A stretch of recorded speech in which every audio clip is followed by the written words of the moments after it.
lesbian detectives, unsolved cases. She's still missing. Yeah, they haven't found her yet. Well, let's talk about it. They say he vanished without a trace.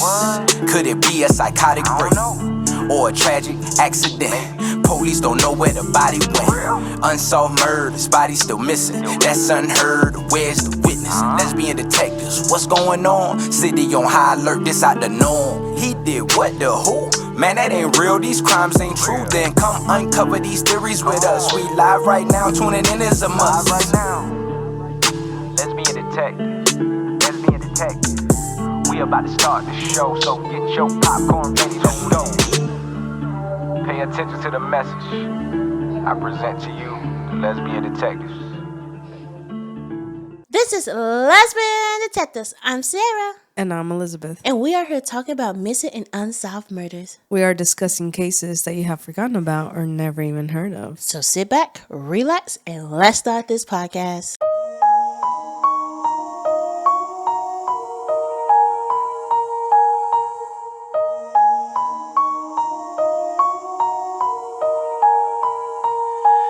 Welcome back, everybody. To say that the month of June, I'm only going to do LGBT cases. Is it because you're gay? No, because it's Pride Month. Oh, speaking of, my birthday is going to be in about 2 weeks. And she's busy to the max. We are going to see Scary Movie 7, 8, 9. I don't know what movie. 6. I don't know what it is. And then she picked this Mexican Asian fusion place. Mm-hmm. I had one that I wanted her to choose. I said there's so many ones. And she was like, no, she chose the first one. I'm like, did you really look at the other one? She's like, yeah. I've been seeing a lot of the stuff for the first one. So that's why. So I'm a little sad, but I feel we can go again to the one I really want to go. I really want to do Vegas, but we don't have a babysitter, so. Oh my God, did y'all guys see my TikTok this week? If you haven't, go to my personal TikTok. My mom's supposed to babysit our daughter, but she didn't, so we took her to a Mexican concert.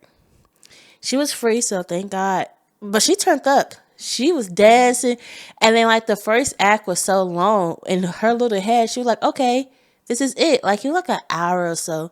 And then you had anxiety because 2 people got hurt. Yes, I've never been to a rodeo. So they did like a rodeo where they ride the bull. Guys, no lie. The guy, like one guy passed out on the bull and another guy, the bull stumped him. Of course, I was like, what the blank did I get myself into? And then the sad thing about it, like they took the first guy, they took him to the hospital. And they didn't have one for the next guy because he was right behind. All the paramedics went with the first guy. Yeah. So when the second guy got hurt, there was no paramedics. And we were just and they're like back to back. So like one got hurt and like 10 minutes later, the other one got hurt. I was like, dang.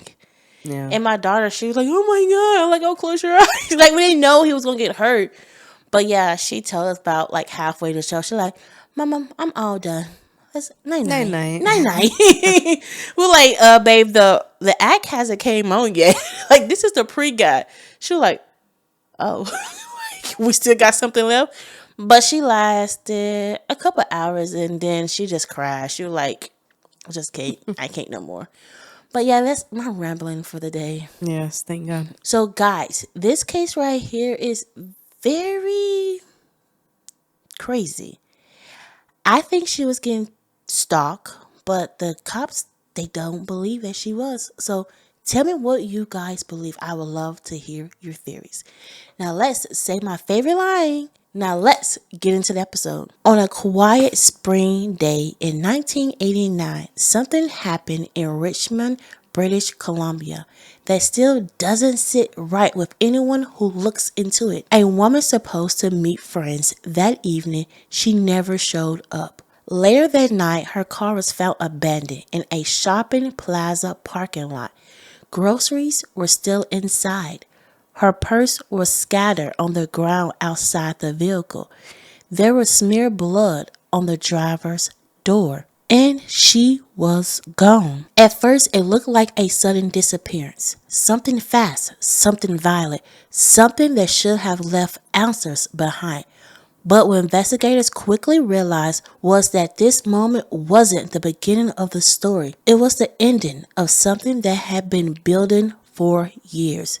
Because for nearly a decade before she disappeared, she had been telling police that someone was stalking her. Not once, not occasionally, repeatedly, over and over again. She reported late night phone calls where there are only silence or heavy breathing, or a voice that claimed it knew exactly where she was inside her own home. She reported finding threatening notes left behind at her house. Some were made from cut-out magazine letters. Others were handwritten, rushed, and deeply personal. She reported break-ins, a dead animal left outside her home, phone lines cut, porch lights smashed, and a pattern of fear that over time escalated into physical attacks that left her injured and terrified. Police responded each time. Reports were filed, incidents documented. The file kept growing. And yet, despite years of complaint and nearly 100 reports incidents, there were never a confirmed suspect. No arrest, no identified stalker, no one ever held responsible. So when she disappeared in 1989, investigators weren't just dealing with a missing person. They were dealing with a question that had no simple shape. Because either someone had spent years carefully terrorizing her without ever being caught, or something about the story had never been fully understood from the beginning. And when her body was found 2 weeks later, bound and left in an abandoned yard, even the answers didn't arrive. It only deepened the mystery, and that's where the case begins to split, and where the questions really start. This is the case of Cindy James. Cindy James was born Cynthia Hack in 1944 in British Columbia. She grew up in a strict military household. As an adult, Cindy became a nurse. People who knew her described her as intelligent, compassionate, and extremely detail-oriented. She married a psychiatrist, Dr. Roy, in 1966. He was 18 years older than her. Later, Cindy's family would describe their marriage as trouble. Some even suggested there might have been emotional abuse involved, though Roy denied that. Then, in summer of 1982, Cindy and Roy separated.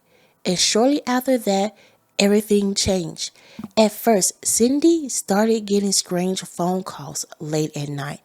Sometimes it was heavy breathing, sometimes silence, sometimes a man whispering threats. One caller reportedly told her, "I know you're sitting in your living room," and then the notes start appearing.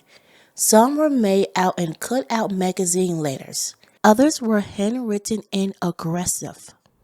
Messages like, "You will die. Run, rabbit, run.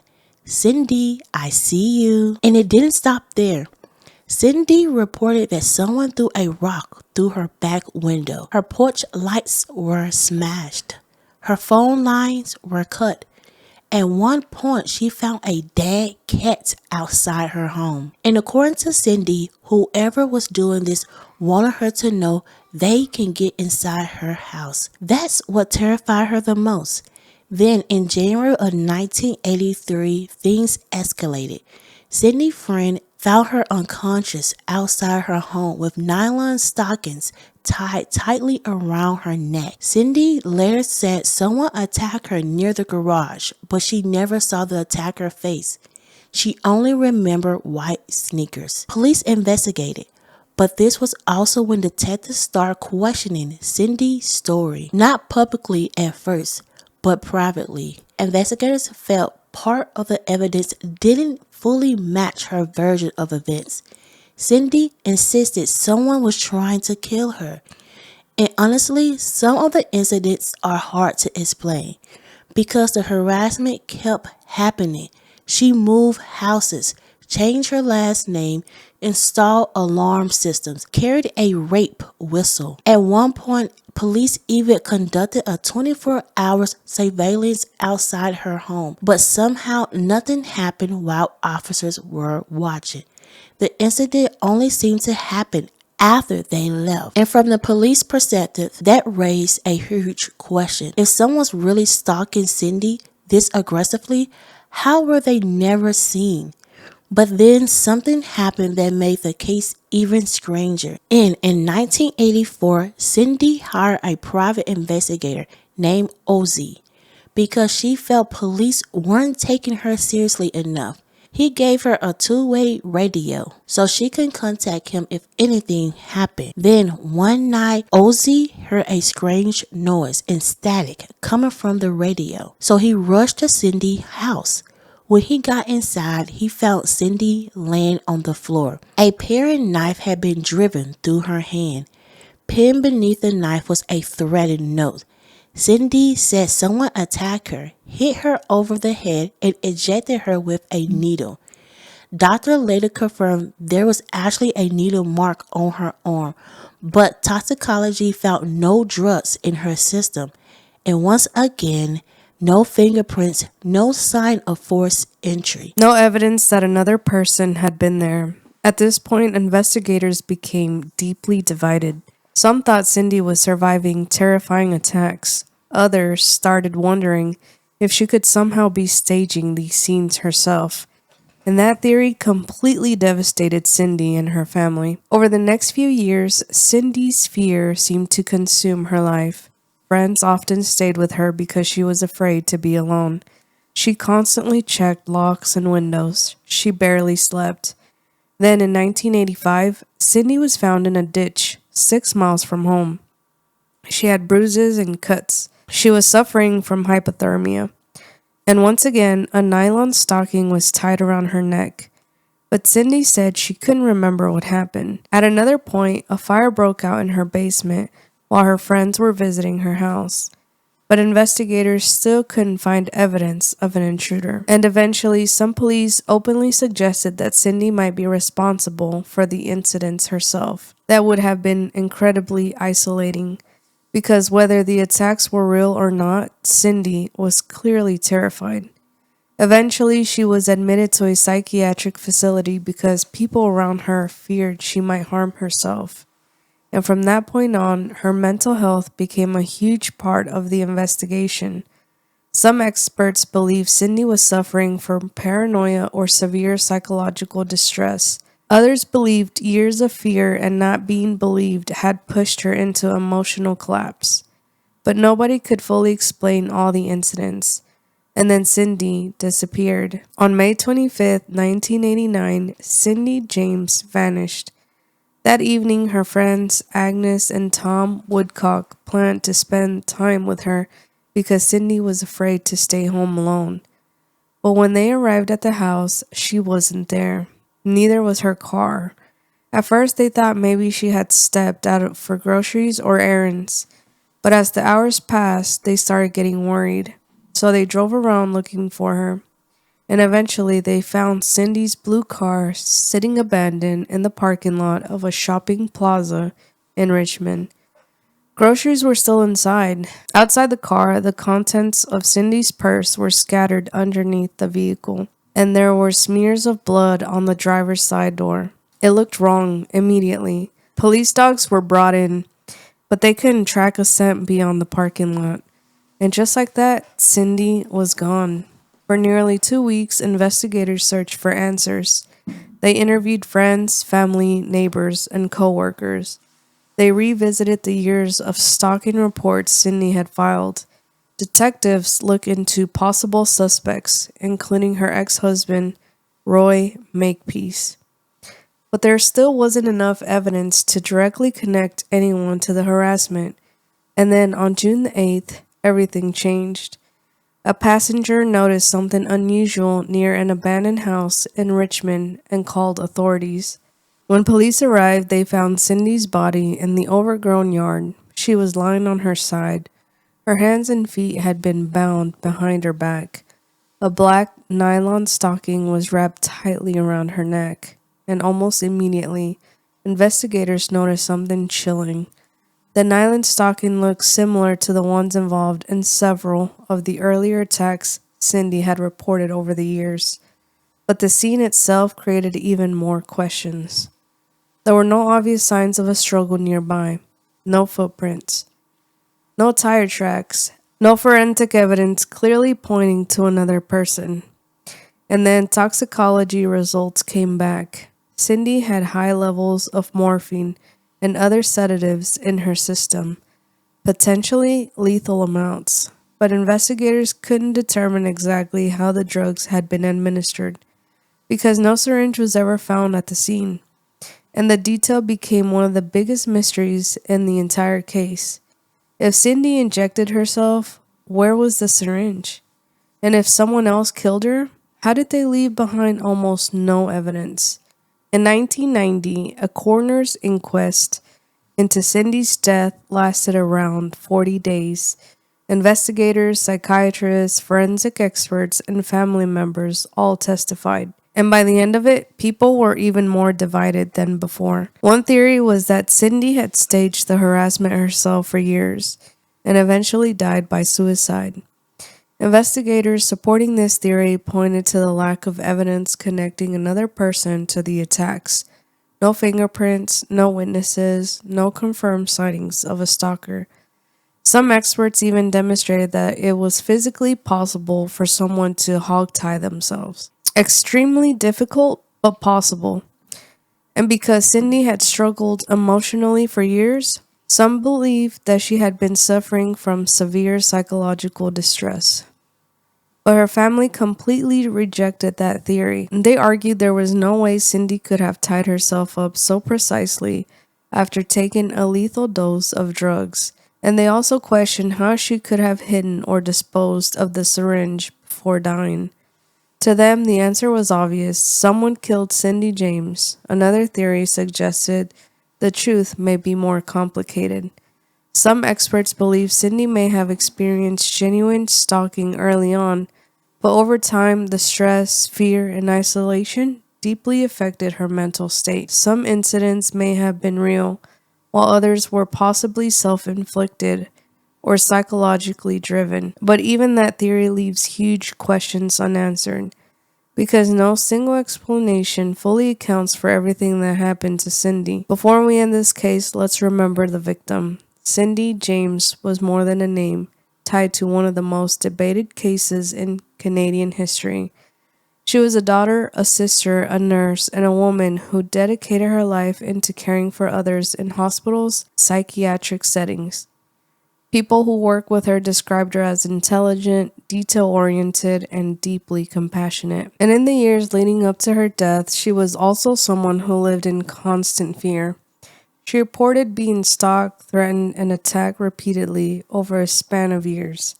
Whether every detail of those reports is understood or agreed upon today, what isn't debated is that Cindy believed she was in danger, and she lived her life accordingly, trying to protect herself, asking for help, and reaching out to authorities again and again.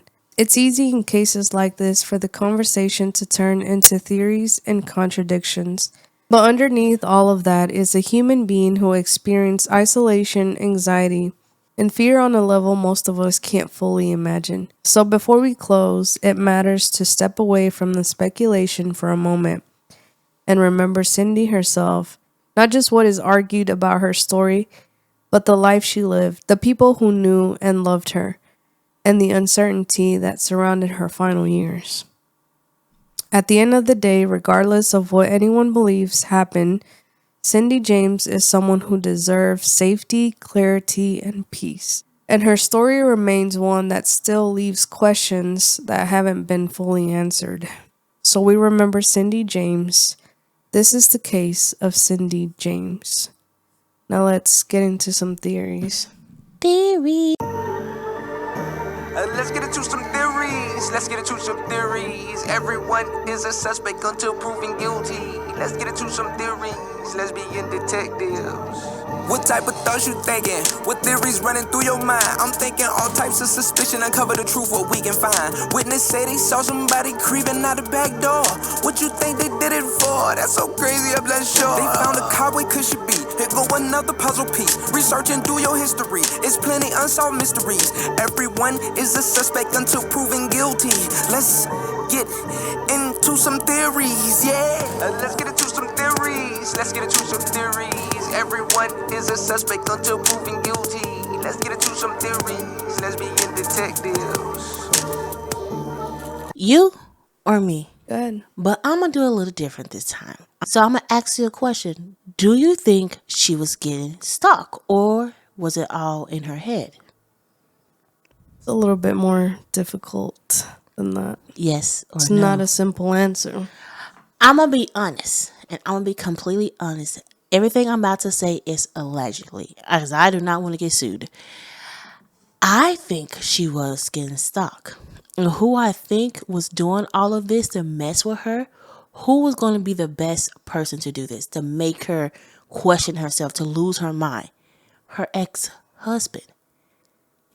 Come on now, think about it for a second. What is his job? What did he do for a living? He's a psychiatrist. Of course, he knows the mind game.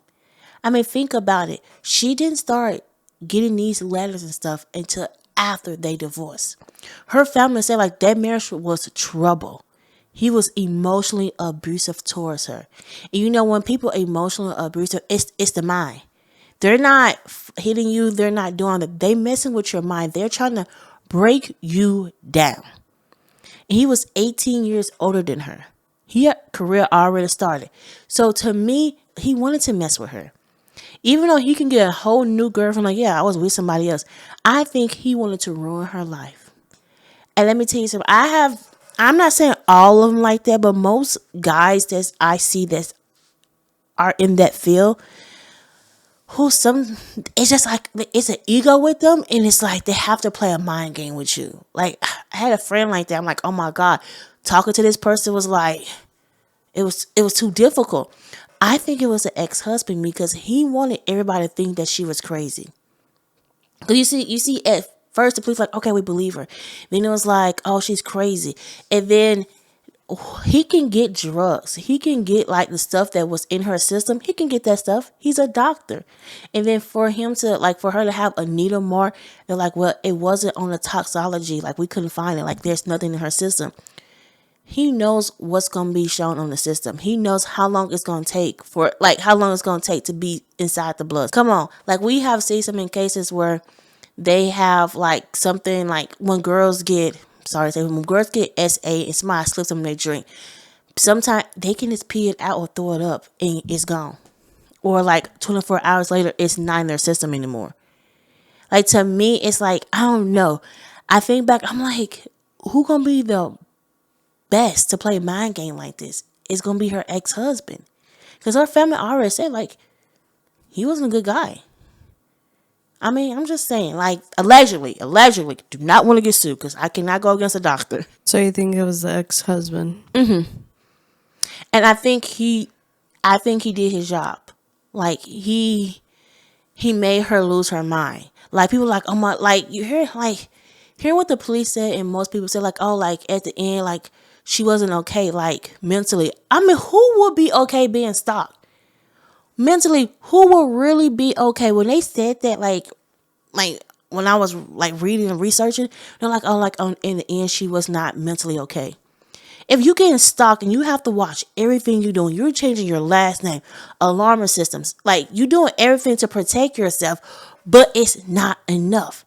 To me, who else would know her changing her name and moving around?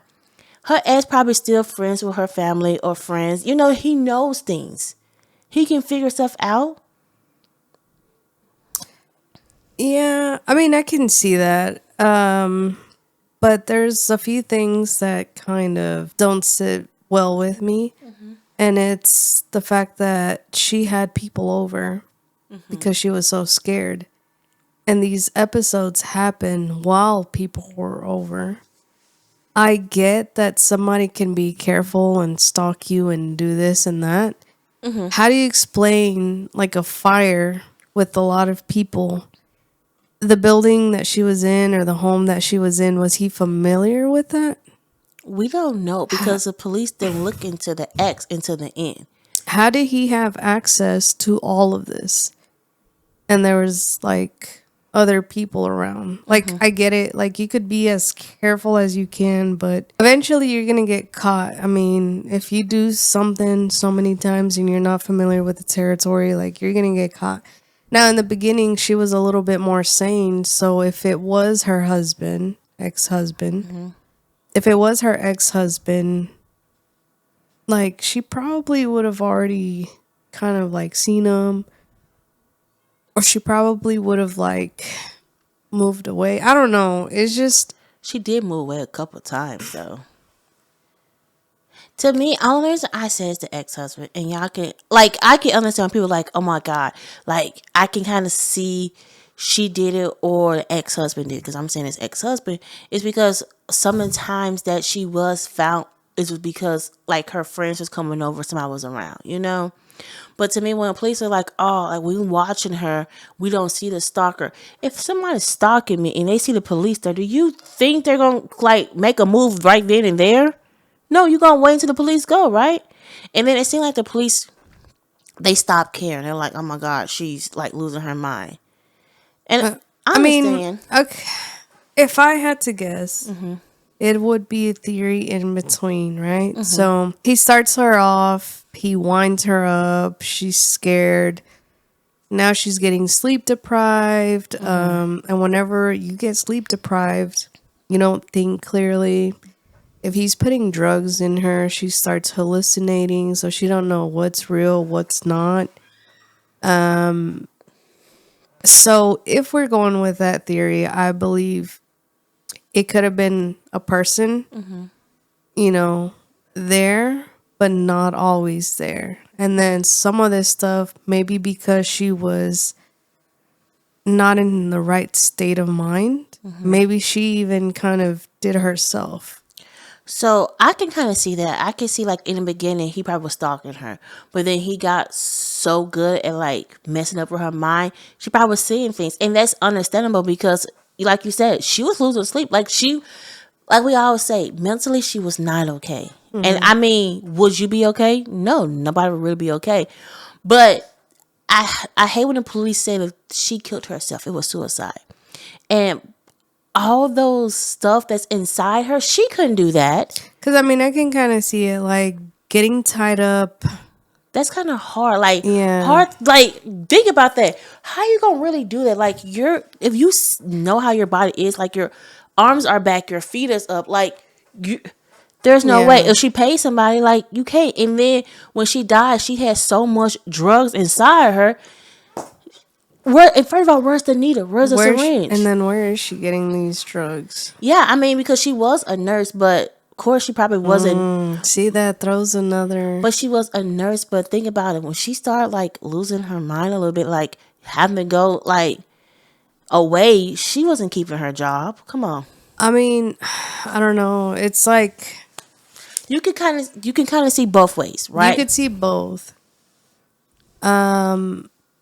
I guess with me, or she could have like multiple personality disorder, like schizophrenia. Like, it could have been her. It's just, or it could be something as far as too, like, what if she knew patients that were also mentally unstable, that were helping her kind of play out her like scenario or something. You never know. But it does make sense with the husband. Just because he was a psychiatrist, he was already abusive towards her. And it's like some things he did and some things I feel like once she got really like down into the loop, like down the rabbit hole, like she kind of did herself, and then he just finished her off. But I love how the police was like, oh, like the family said he was emotional abusive. He like, no, I wasn't. Like, we don't trust you, bro. Like, let's be honest. We don't trust you. Because the family said it, and like, she was raised in a strict military family.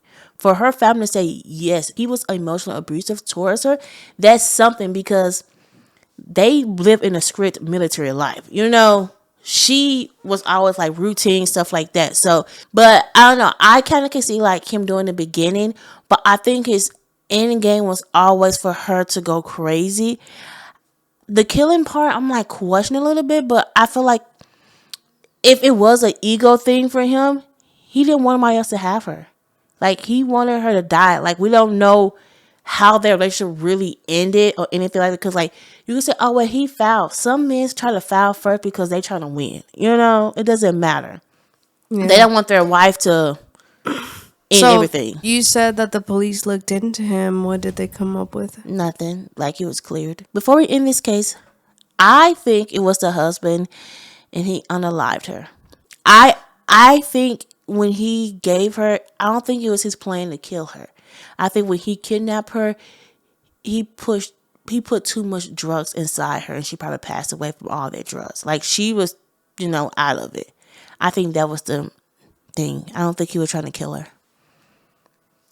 Yeah, I mean, I can see that. I mean, I would say that she was mentally not there, but I can't explain how she tied herself up. Like, how do you do that? Yeah, it could be done, but somebody who is not mentally stable, I don't think they would have the patience. I don't know. I mean, I just don't see it. Like, whenever I see somebody who is not in the right mind, they're all wired up. They're not thinking clearly. And when you tie somebody up, I feel like you have to be focused. You have to be calm. You have to not have, like, any shaky hands. Like, you have to. Yeah. Like her family said, like, when she died, they feel like, oh, it's a suicide. They're like, she was pumped with so much drugs, sedative. Like, how would she do that? You can't do that with that. I have had that before. That stuff make you so relaxed and just chill. Like, you're like in another universe, okay? Yeah, and then she clearly had syringe marks. And there was no syringe around. There was no medication around. So I guess the more that I think about it, I do believe that it could have been the ex-husband. And everything we say is alleged. Just alleged. Yeah, I mean, he could have had cameras in the house too. Because I don't see how she could have done a lot of these things. What if he really was trying to get her back? Like, let's play with it. He wanted to be like Prince Charming. Like, she's getting stalked and all that. And he want to come in the white horse and be like, hey, I'm here for you. Like, you can stay with me. But it didn't work that way. For years. No? I know, but for years. But, like, what was that? What if that was the plan the whole time to get her back? I'm just, I mean, that was a thought. That was a thought. Don't cut my idea down so fast. Dang. No. Okay, guys, let's end this case. But let me know you think before my wife interrupt me that I was kind of right with my little theories. But this is our case, guys. We're on all podcast platform. We are on all social media, guys. I am doing my True Crime 1 minute again. It's been a week and I'm watching First 48 and somebody told me some episodes to watch and do reviews on. So I am working on that one.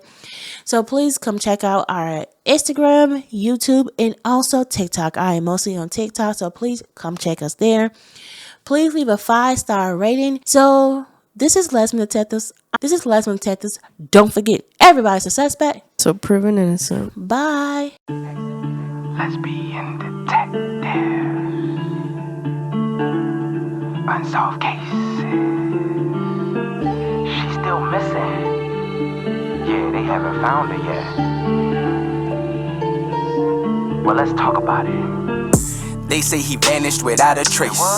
Could it be a psychotic break or a tragic accident? Police don't know where the body went. Unsolved murders, body still missing. That's unheard. Where's the witness? Lesbian detectives, what's going on? City on high alert, this out the norm. He did what, the who? Man, that ain't real, these crimes ain't true. Then come uncover these theories with us. We live right now, tuning in is a must. Lesbian detective. We about to start the show, so get your popcorn ready, let's go. Pay attention to the message I present to you, the Lesbian Detectives.